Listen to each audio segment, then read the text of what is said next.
So here are some pieces of how I'm going to start working on this little do-over project. Some work paper towels. They're not as linty. I don't know if that's a word, but they're not as linty as regular paper towels. Some gloves because I'm messy. Sandpaper. Krud cutter. I'm going to try to remove some of the gloss from the piece. Then I have some chalk paints from Rustoleum and Home Decor. I've never used chalk paint before, so we'll see how that goes. But I'm excited to give it a try on something like this.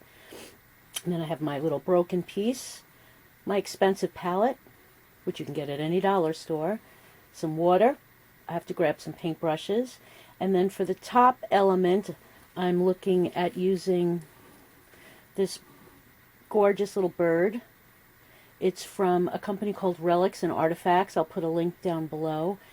Designer Sandra Everston does beautiful resin blanks that you can paint, use in a lot of different projects, and I thought this might be a really cute idea for the top of the piece.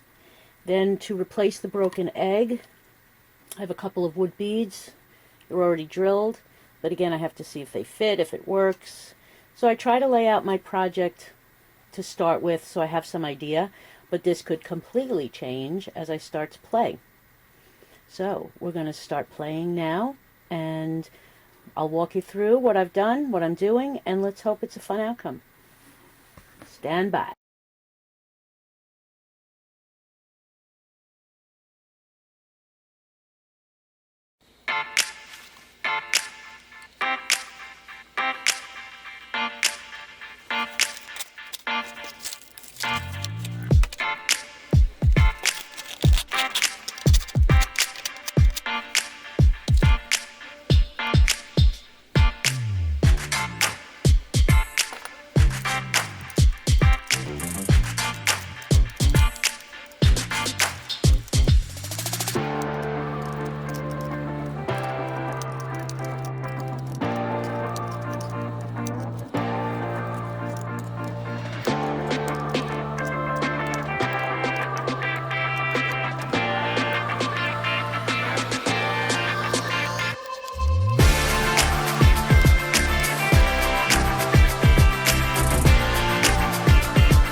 So I decided to make a little change. Instead of having the piece higher up the way it came, I deconstructed the music box connection.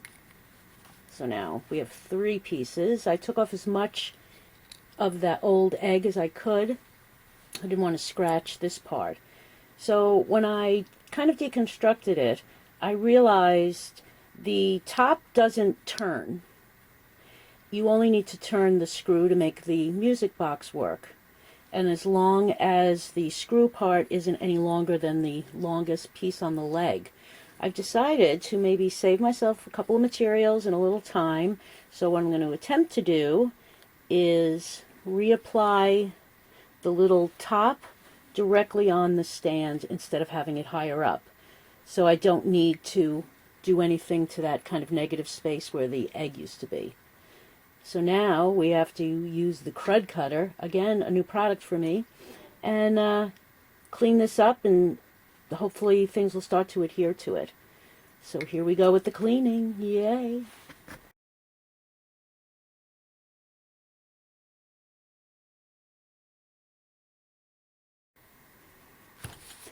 So I'm using this product, Krud Cutter Gloss Off. I've never used it before.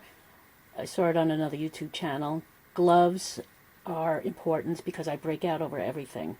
So we're going to follow the directions and see if we can get some of this glossy paint off so we have a clean surface. I like to protect my surface. I love these puppy training pads. I don't have a puppy, but they really absorb well, affordable, from the dollar store. So following the instructions, let's see how it goes.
Now I'm going to go over the gray that's dried with some black metallic.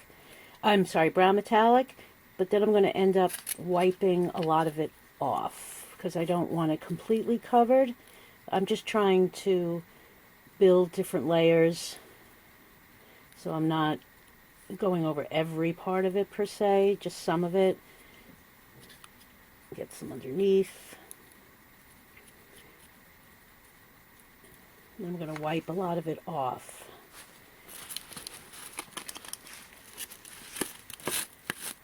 Just to, all over the finger. Surprise! Not really. So I'm just going to keep playing with the paint and keep layering it, going back and forth, gradually getting to the lightest, letting each coat dry in between. So I'm going to try and speed it up. Let's see how it goes.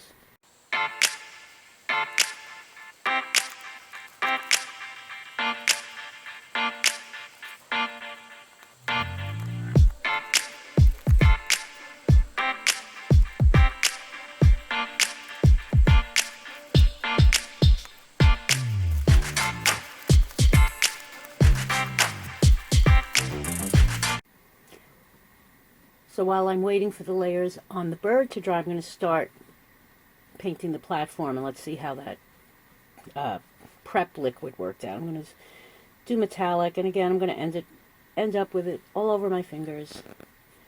But, yeah, that cleaner, that prepper made a big difference. I can just feel that the paint is adhering more than it would have before. And again, I don't have to worry about being totally neat. Shocker, all over. But because I'm going to be adding different layers, so I'm just starting with the dark, and I'll do the whole top and sides, and then wait for each layer to dry again, and then I'll worry about the bottom after I finish the top. Otherwise, it will definitely be messy. Wish me luck.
terms of the base, it was a little too shiny for me.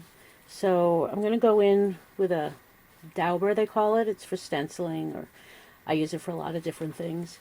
And I'm going to put some of the paint on it to see if I can get rid of some of that shine and make it a little older looking. And I'm just kind of pouncing on it with a little bit of the lighter beigey with some of this blue, which I just love. And I kind of take some off and just with a light hand, just try to go around it and see if I can get some of that shine, because that doesn't really go with what I'm thinking. Too much blue. Back to the beige. Carry on. So now that I think I'm happy with my kind of layers, it was the look I was hoping for, I'm going to go in with a very thin brush into the brown metallic and just try and add some detailing and see how that works. I'm going to start on the back. But these resin blanks from Relics and Artifacts, what I like is that no matter what you do to them, from a paint treatment wise, they maintain all this really pretty detail and hold up well to any treatment, and they're just really beautifully made.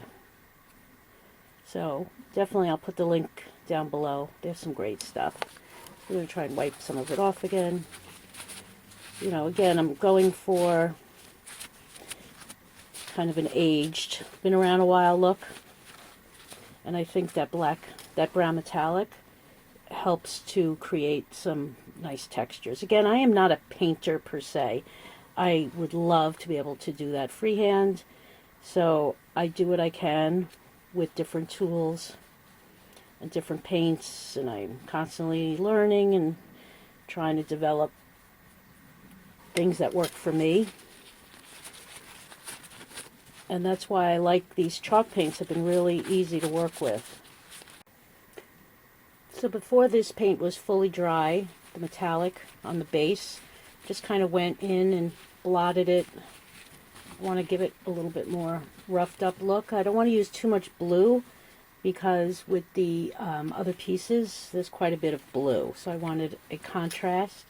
So I'm just going to go in, I think, with the lightest of the beiges and get a lot of paint off the brush, the little dauber, and just kind of lightly kind of going for like a mottled glaze look.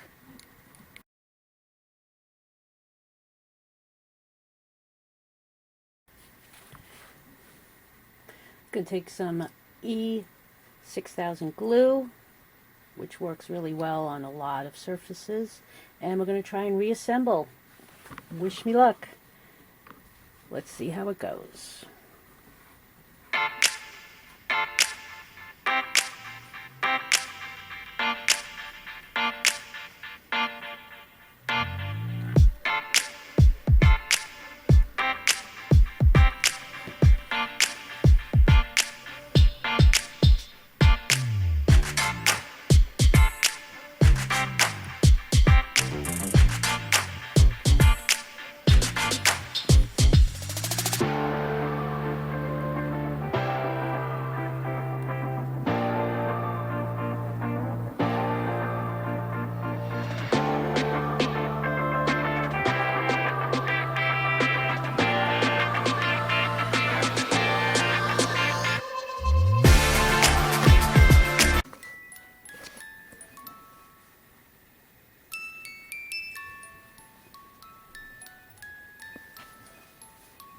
And there she is, all finished. The music works. I added a couple of vintage beads on the back where the little hook was, just to add another dimension. But I think it's sweet, and I'm happy with the way it turned out. Hope you like it too.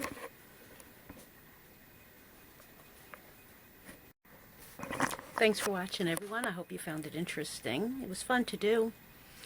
So if you liked it, like me, hit the bell, subscribe, let me know what you'd like to see, what you may have questions on, what you want me to try, and I'll see you again soon. Thanks for watching. Bye.